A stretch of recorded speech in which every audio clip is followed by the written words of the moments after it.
Bapak, Ibu, Saudara yang dikasihi Tuhan, marilah kita mempersiapkan diri untuk berbakti kepada Allah dengan memasuki saat hening sejenak. Marilah dengan bangkit berdiri kita menaikkan pujian dari Kidung Jemaat 1 bait 1 dan kedua, Haleluya, pujilah.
Marilah ibadah ini kita khususkan dengan pengakuan pertolongan kita datangnya dalam nama Tuhan yang menjadikan langit dan bumi.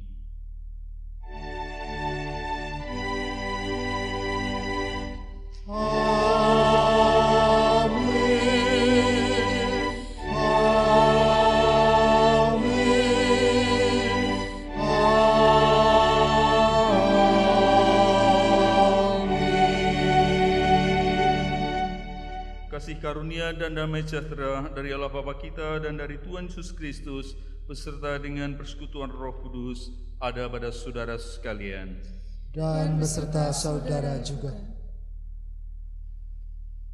Jemaat yang dikasihi oleh Tuhan, kehidupan orang Kristen sebagai gereja tidak hanya menikmati kasih anugerah Allah, tetapi juga dipanggil untuk menghidupi komunitasnya sebagai pelaku firman dan pelayan Allah. Menjadi pelaku firman berarti menjalani hidup dalam ketaatan pada kehendak Tuhan dalam setiap aspek kehidupan. Sedangkan menjadi pelayan Allah berarti kita dipilih dan diutus untuk berpartisipasi dalam karya penyelamatan Allah bagi manusia. Melalui karya pelayanannya, Hati Yesus selalu tergerak oleh belas kasihan yang kemudian diikuti dengan tindakan nyata untuk menolong yang menderita. Sebagai milik Allah, gereja juga diutus untuk ikut serta memberitakan belas kasih Yesus melalui tindakan nyata bagi sesama. Sukacita gereja sebagai milik Allah adalah sukacita yang harus diteruskan. Sukacita mengalami perbuatan belas kasih Allah memampukan gereja untuk menyatakan kesediaan melakukan tindakan nyata bagi sesama seperti yang Yesus telah kerjakan dan ajarkan pada murid-muridnya. Kami puji dengan riang.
Saudara-saudara yang terkasih, saat ini kita akan mendengarkan sabda Tuhan yang mengajarkan bagaimana seharusnya kita menjalani kehidupan ini sesuai dengan yang Tuhan sabdakan pada Injil Matius 22 ayat 37 sampai dengan 40. Demikian firman-Nya. Jawab Yesus kepadanya, "Kasihilah Tuhan Allahmu dengan segenap hatimu, dan dengan segenap jiwamu, dan dengan segenap akal budimu. Itulah hukum yang terutama dan yang pertama. Dan hukum yang kedua, yang sama dengan itu ialah, kasihilah sesamamu manusia seperti dirimu sendiri. Pada kedua hukum inilah tergantung seluruh hukum Taurat dan kitab para nabi." Jemaat yang dikasihi oleh Tuhan, saudara-saudara dipersilahkan untuk berdoa secara pribadi, untuk bersama-sama mengakui, menyesali dosa-dosa kita di hadapan Tuhan. Berdoa dipersilahkan.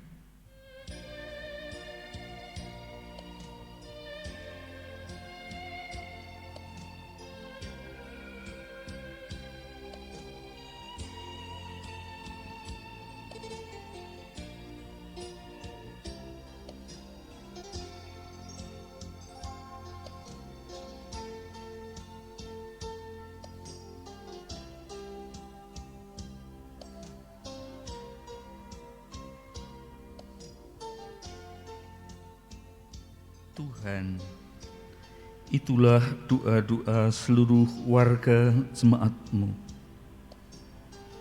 Kami ini penuh dengan dosa. Kami ini penuh dengan kekeliruan dan kesalahan. Di hati kami kadang dipenuhi oleh rasa benci, kadang dipenuhi oleh rasa dengki dan iri hati.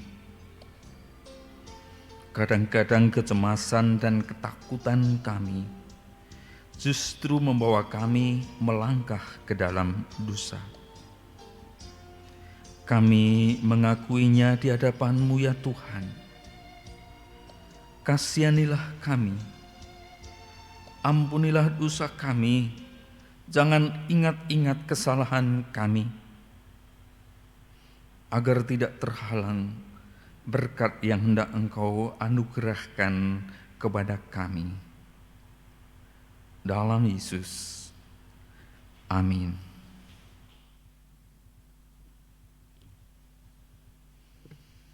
Tuhanku, bila hati kawanku.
Dan kini terimalah berita anugerah dari Tuhan sebagaimana tertulis di dalam Roma 3 ayat 23 sampai dengan 24.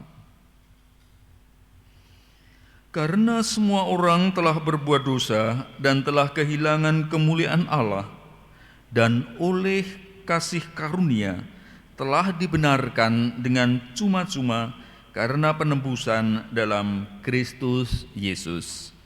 Demikianlah berita anugerah dari Tuhan. Ya Tuhan, isi hidupku.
Bapak Ibu yang terkasih di dalam Tuhan, marilah kita mengucap syukur atas pemeliharaan Tuhan.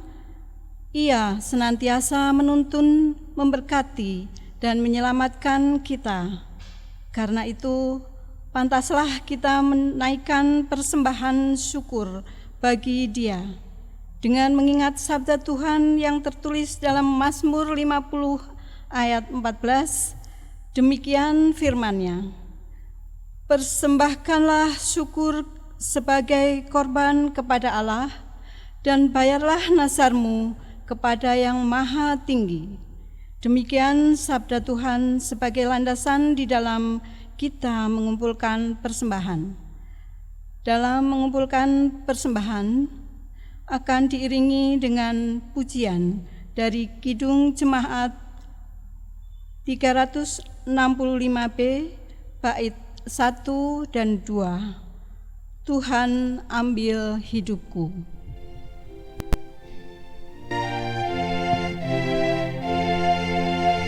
Tuhan ambil hidupku, dan kuduskan bagimu. Pun waktuku pakailah memujimu selamanya, memujimu selamanya.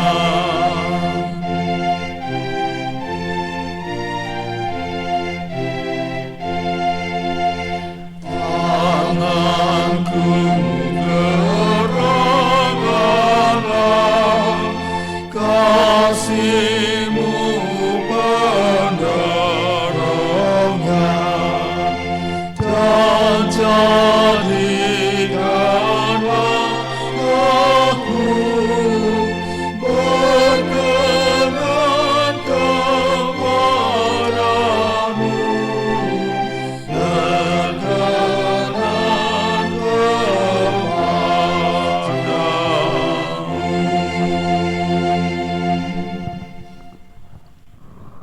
Sebagai ungkapan rasa syukur, marilah kita bawa persembahan di dalam doa.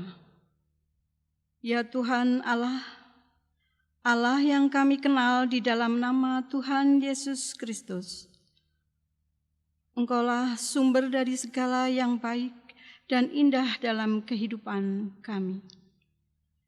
Sebagian dari pemberian-Mu kami serahkan kembali kepadamu. Terimalah persembahan ini ya Tuhan, sebagai tanda pengakuan kami bahwa Engkaulah yang memiliki tubuh, jiwa, roh, serta harta yang ada pada kami. Terimalah persembahan sebagai ungkapan syukur dan terima kasih kami, sebab kami telah menerima banyak dari-Mu Tuhan. Berkatilah persembahan yang telah kami haturkan ini untuk perluasan kerajaan-Mu.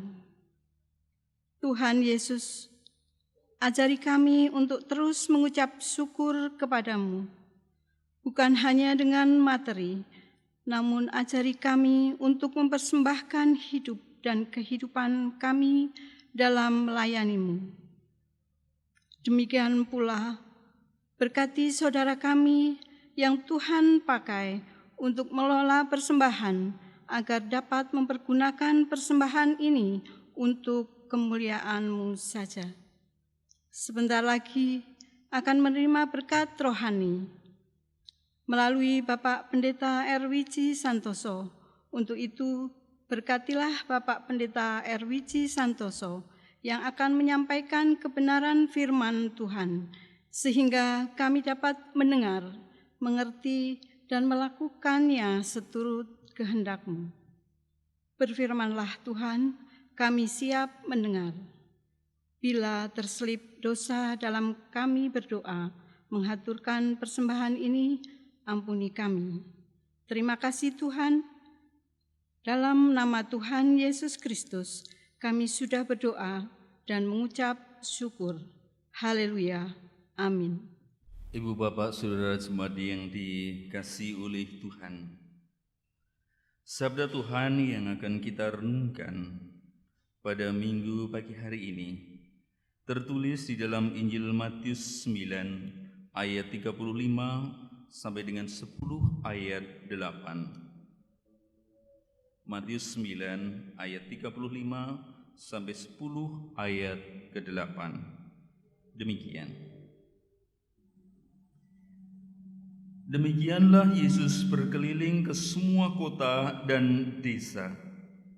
Ia mengajar dalam rumah-rumah ibadat dan memberitakan Injil Kerajaan Surga, serta melenyapkan segala penyakit dan kelemahan.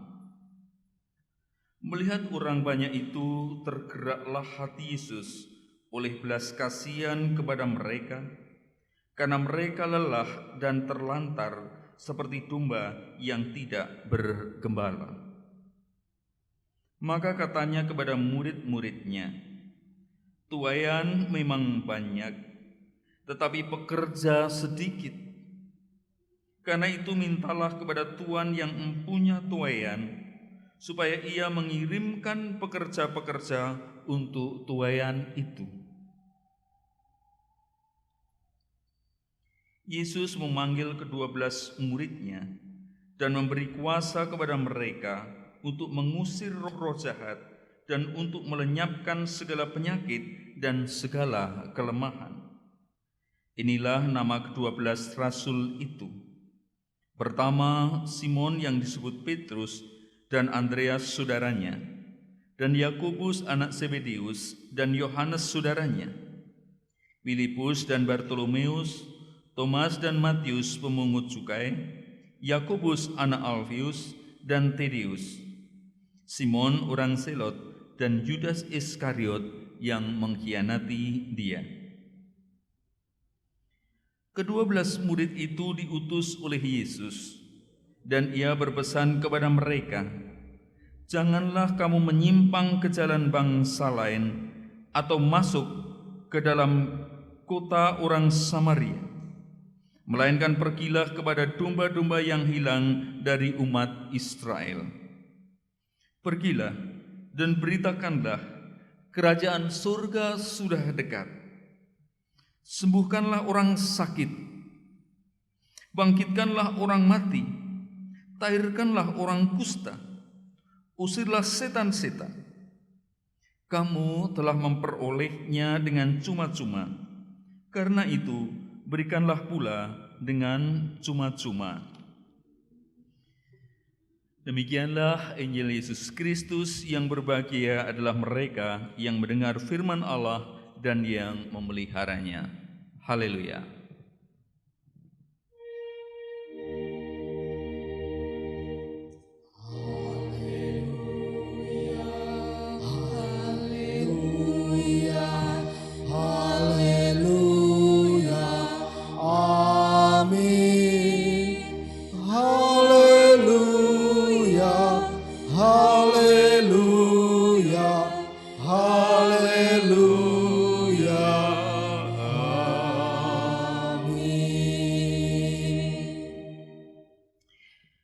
Ibu bapak, saudara-saudara yang dikasihi oleh Tuhan, selamat pagi, tetap sehat, dan saya yakin juga tetap semangat.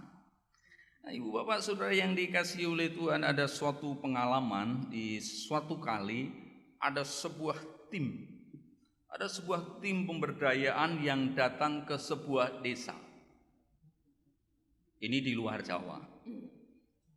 Tim pemberdayaan itu ketika datang ke desa yang miskin nampaknya itu, kemudian segera membuat program, catat sana, catat sini, kemudian dia mulai kumpulkan orang-orang di desa itu. Kemudian kepada mereka oleh tim pemberdayaan ini mulai diajarkan, "Oh, sekarang Bapak Ibu saya ajar caranya menanam sayuran di dalam polybag." Ini baru tren kalau sekarang ini ya, tiap keluarga menanam sayuran. Nah, ini juga menanam sayuran di dalam polybag. Wah, kemudian diajarlah mereka menanam sayuran di polybag. Dan apa yang ditanam? Yang ditanam adalah sayuran yang dia bawa dari Jawa. Selada. Karena ini memang mudah. Karena ini mudah dan nanti hasilnya akan terlihat hijau dan cepat. Karena memang itu program di mana nanti setelah kedatangan mereka itu, kemudian akan ada supervisi yang kemudian melihat amanah hasilnya itu. Maka diajarlah mereka menanam selada dalam polybag. Selain itu, kemudian diajar mereka membuat kolam dari terpal untuk pelihara ikan. Pun juga ikan dari Jawa, lele. Maka ditanamlah di kolam terpal itu lele. Nah, setelah beberapa saat mereka diajar, didampingi, kemudian jadilah kolam-kolam terpal yang berisi lele. Kemudian di beranda-beranda rumah mereka mulai tumbuh dalam polybag sayur selada. Bagus. Datanglah supervisor melihat, oh oke, kerja kalian oke. Bagus. Selesai program. Nah, beberapa saat kemudian, setelah 3 bulan, datanglah kemudian tim evaluasi lagi. Nah, ketika kami datang, tanaman selada itu sudah tidak ada. Polybag itu ditinggal kosong. Oh, di mana-mana polybag kosong. Kemudian kolam yang kami lihat, airnya tinggal separuh. Pun warnanya sudah coklat. Sudah enggak hijau lagi, bening apalagi sudah ada. Tapi sudah coklat. Kami mulai mendatangi warga satu persatu dan kami tanya, "Bapak, mana sayuran?" "Aduh, maaf, sayurannya sudah tidak ada." "Kenapa?" "Karena kami tidak tahu di mana kami harus membeli benih lagi. Dan kami juga tidak tahu selada itu untuk apa." "Terus lele mana lele?" "Oh, lele, kami di laut, ikan banyak. Kenapa kami harus pelihara lele?" Gagallah program itu. Kemudian kami bilang, "Oh, itu tidak cocok." "Terus gimana Bapak?" "Ya, kami tidak membutuhkan itu semua." Nah, Bapak saudara-saudara yang dikasihi oleh Tuhan, kalau kemudian sekarang ini ditanya pada masa pandemi ini, apa yang dibutuhkan oleh kita? Apa yang kita perlukan saat ini pada masa pandemi ini? Mari kita belajar dari kisah ini.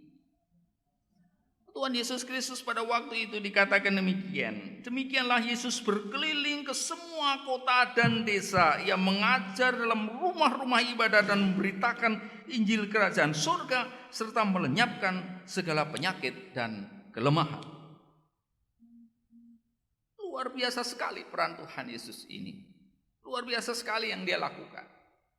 Oh, dia mengajar. Berkeliling dari desa ke desa, jajah desa Milangkori. Kemudian mengajar di rumah-rumah ibadat. Dan setelah mereka diajar, tentu dikasih nasihat macam-macam. Tuhan menyampaikan firman yang dia baca di tiap-tiap rumah ibadat itu. Kemudian setelah itu Tuhan mulai berbuat sesuatu yang luar biasa. Dia mulai jamah mereka. Mereka sembuhkan, mereka yang sakit disembuhkan. Dan segala kelemahan-kelemahan tiap-tiap orang yang ditemui oleh Tuhan Yesus. Timbul belas kasihan kemudian di hati Tuhan Yesus melihat mereka ini. Oh, ini orang-orang kok terlantar ini. Terlantar, terbengkelai, tidak dipelihara sama sekali. Sangat kasihan mereka. Mereka betul-betul menjadi orang-orang yang lapar. Menjadi orang-orang yang lapar dan haus. Dan itu rupa-rupanya tidak hanya kebutuhan rohani, tapi juga kebutuhan jasmani. Karena tidak saja mereka dikuatkan dari sisi rohaninya oleh ajaran-ajaran Tuhan Yesus, tetapi mereka yang memang nyata-nyata sakit kemudian dijamah dan disembuhkan oleh Tuhan. Dan nyata itulah yang memang dibutuhkan. Namun jumlah mereka ini terlalu banyak. Maka Tuhan mengatakan, oh ini sudah banyak yang harus ini ladang sudah menguning, tuaian banyak sekali, tapi orang-orang yang menuai kurang banyak ini. Kurang tenaga Tuhan untuk bisa menyentuh, menyelamatkan mereka. Maka itu kemudian dipanggillah para murid-murid itu. Dan kemudian kepada mereka diberi kuasa untuk bisa melakukan seperti yang dilakukan oleh Tuhan.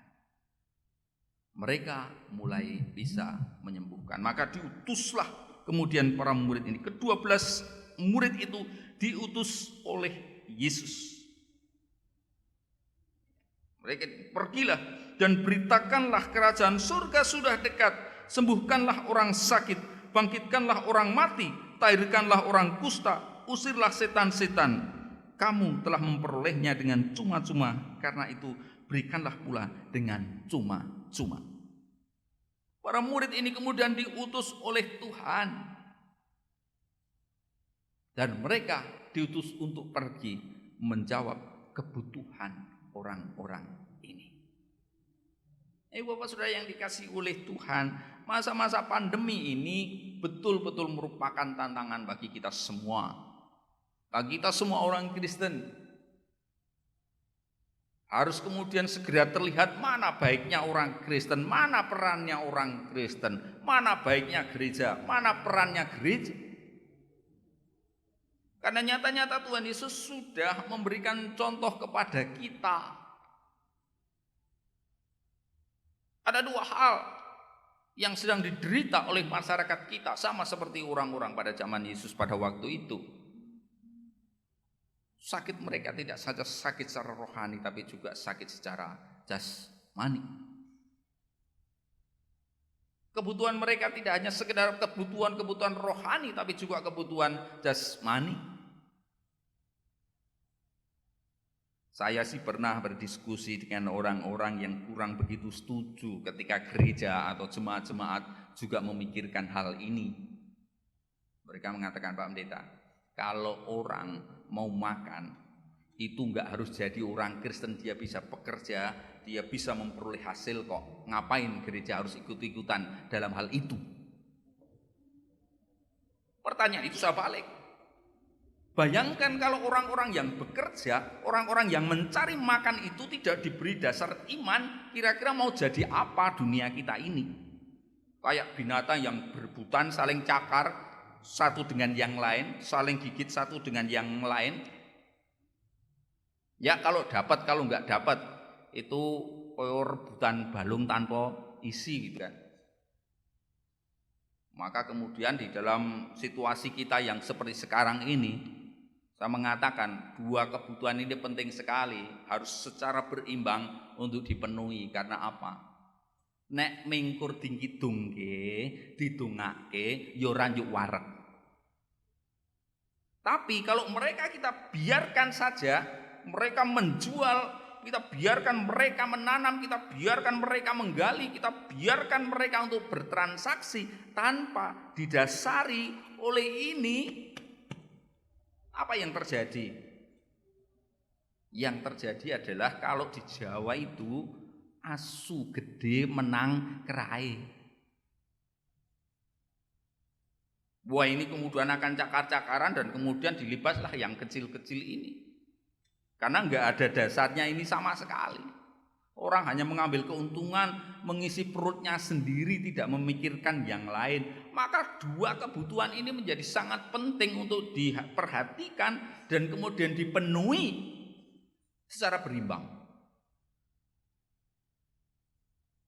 Jadi yo dikidungke, didungake, dibacakan Alkitab, kemudian bisa mereka pahami. Setelah itu yang kita baca di sini ini, yang kita ajarkan dari sini ini, ada sesuatu yang kemudian memberikan semangat kepada mereka. Ojo sing meden-medeni. Sekarang ini banyak orang sedang membutuhkan untuk diberi semangat, ora diweden-medeni. Maka yang harus dibaca dari sini itu adalah sesuatu yang memang kemudian bisa kita sampaikan kepada mereka. Ayo ada harapan, ayo ada kekuatan, ayo ada pertolongan dari Tuhan. Tapi kamu harus bergerak, tidak bisa diam. Itu yang harus kita lakukan.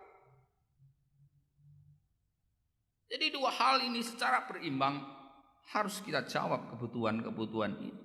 Dan ini menjadi panggilan, menjadi tantangan bagi kita semua gereja, jemaat-jemaat. Karena Tuhan Yesus mengatakan, oh tuanya banyak, tapi ini tenaganya kurang, ini pekerja-pekerjanya. Maka kita masing-masing, tadi saya katakan, ayo orang Kristen, tunjukkan kebaikanmu. Saat inilah tiba waktunya bagi kita untuk menunjukkan itu semua. Berikan pertolongan, menyemangati. Maka kalau di grup UK itu, Ubat Kemeringet, itu GKJ Sedayu itu luar biasa, punya grup WA Ubat Kemeringet yang isinya orang jual beli. Sing ora tahu tuku ya ora apa-apa nang kono, tapi memberikan semangat.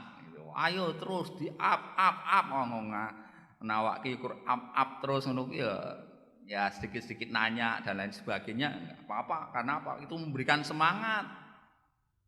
Tapi ya jangan menelikung satu sama lain.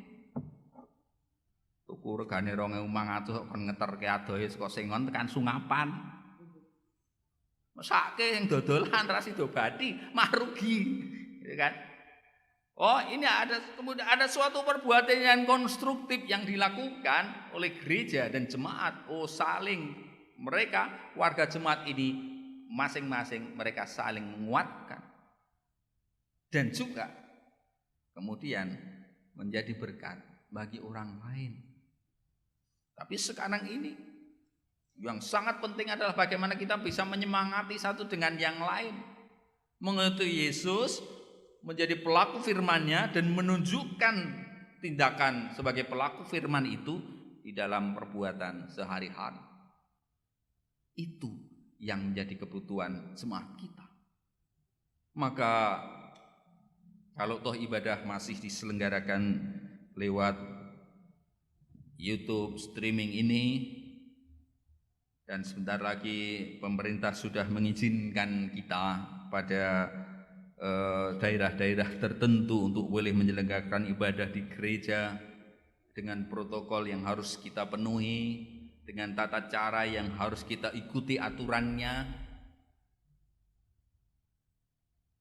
Sebentar lagi, jadi kalau sekarang kayaknya belum ya, tapi mungkin sebentar lagi kerinduan Bapak Ibu untuk bisa bertemu dengan jemaat lain akan segera terobati. Namun ingat, kalau kita seringkali mendengar kata new normal, itu bukan normal. Jadi jangan kemudian kita merasa oh new normal ki berarti wis balik meneh, enggak. Tetap kita harus selalu cuci tangan, kemudian pakai masker seperti ini ya, harus tetap dipakai kemanapun. Ketika kita keluar ketemu dengan banyak orang, bawa hand sanitizer kalau kita punya, kalau tidak yang nggowo sabun cair sithik lah, nantikan air. Kalau sekarang saya yakin di mana-mana orang sudah menyediakan fasilitas itu. Ini tetap harus kita jaga. Tapi sekarang ini kita masih tetap harus memberikan semangat satu dengan yang lain ketika kita menjawab panggilan dari Tuhan ini untuk menjadi pelaku-pelaku firman. Kita bangun komunitas kita menjadi komunitas yang saling memberdayakan, saling menguatkan satu dengan yang lain. Dan kita berperan di komunitas itu, berperan yang baik. Itulah yang menjadi panggilan kita. Maka mari gereja, Bapak Ibu semuanya, ayo sekarang kita bangkit, kita bangun, kita mulai memenuhi kebutuhan-kebutuhan hidup kita, kebutuhan rohani, kebutuhan jasmani. Kita lakukan dengan berimbang agar kita tetap bisa merasakan berkah dan karunia Tuhan Yesus. Amin. Tuhan memberkati. Saat hening bagi Bapak Ibu.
Tuhan Yesus, kami bersyukur untuk firman-Mu pagi hari ini, mengingatkan kami, menguatkan kami. Bagaimana kami harus menanggapi panggilan Tuhan, menjadi pelaku firman dengan menjawab kebutuhan warga jemaat-Mu. Menjawab seperti apa yang mereka butuhkan, tidak seperti apa yang menjadi keinginan kami selaku pelayan-pelayan Tuhan, tetapi menjawab apa yang mereka butuhkan. Dan demikian juga tugas perutusan yang Kau berikan kepada kami, panggilan yang Kau berikan kepada kami, dan tugas yang kami terima untuk Engkau utus di tengah-tengah warga jemaat-Mu maupun di tengah-tengah warga masyarakat, menjawab sesuai dengan kebutuhan mereka. Tuhan, mampukan kami agar kami boleh secara berimbang menjawab kebutuhan-kebutuhan itu, baik jasmani maupun rohani, sehingga kami juga menjadi umat yang seimbang, terpenuhi kebutuhan kami akan kedekatan kami dengan Tuhan dan kedekatan kami dengan sesama. Kebersamaan kami dengan Tuhan dan kebersamaan kami dengan sesama. Tuhan, mampukan kami untuk boleh menjawab panggilan ini, sehingga akan nampak setiap perbuatan-perbuatan kami yang mencerminkan kebaikan Tuhan dalam hidup kami. Berkati kami para orang tua, di tengah berbagai macam beban persoalan yang harus kami selesaikan di keluarga kami, untuk boleh selalu menjadi teladan yang baik bagi anak cucu kami, menjadi teladan yang baik agar mereka menjadi anak-anak yang takut akan Tuhan.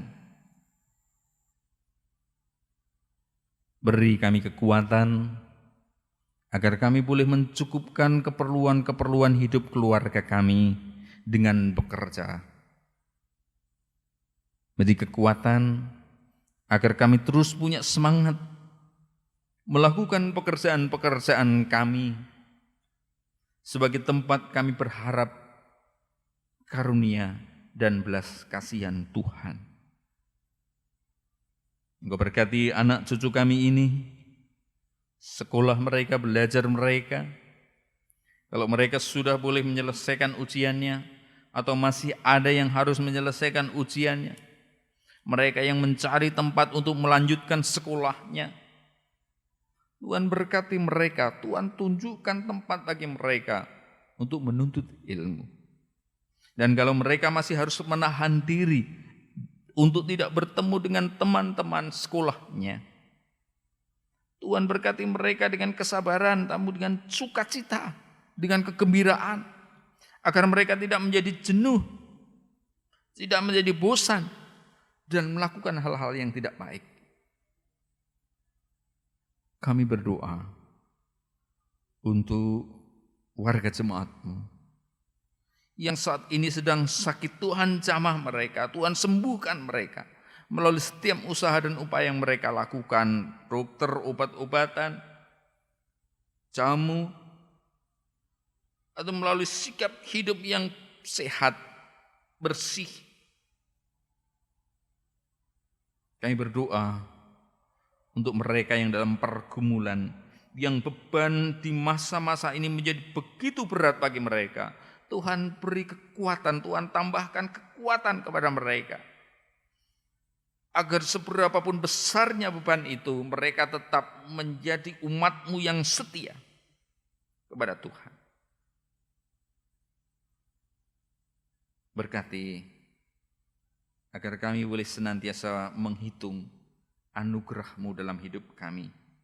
Seberapapun kecil ataupun sedikitnya dalam hitungan kami, ajar kami untuk senantiasa bersyukur hanya kepada Tuhan. Dan meletakkan seluruh harapan kami hanya kepada Tuhan. Berkati majelis gereja, Bapak Pendeta, komisi, panitia, tim liturgi, tim ibadah. Tuhan berkati agar selalu bisa melakukan pelayanannya dengan baik, sehingga kebutuhan warga jemaatmu, siraman rohani, terpenuhi. Menyejukkan mereka, menambahkan iman pengharapan mereka. Kami berdoa untuk bangsa negara kami, pemerintah negara kami, para tenaga medis yang berjuang dengan sekuat tenaga, terus menjaga keberlangsungan hidup negara kami ini. Tuhan berkati mereka, Tuhan jagai mereka, tetap semangat, tetap sehat, dan tetap bijaksana. Ampunkanlah setiap dosa kesalahan kami. Dalam Yesus kami berdoa. Amin.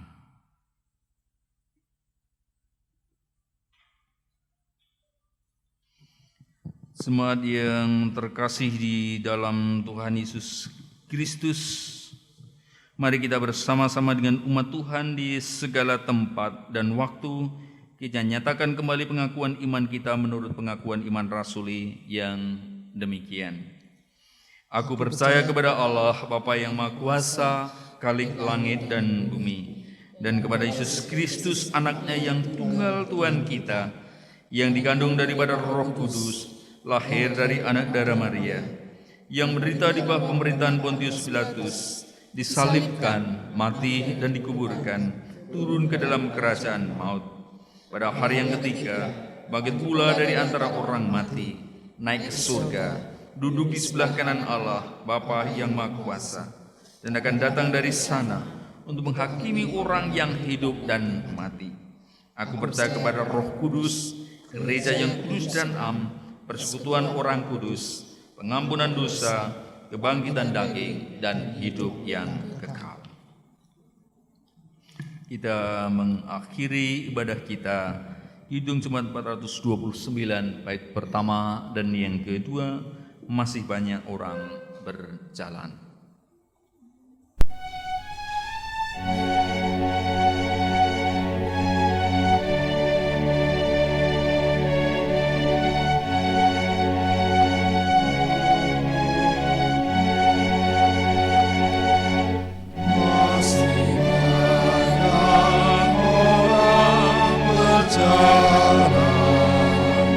Dalam kuasa yang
Arahkanlah hati saudara kepada Tuhan dan terimalah berkat Tuhan. Kasih karunia Tuhan Yesus Kristus dan kasih Allah dan persekutuan Roh Kudus menyertai kamu sekalian. Amin.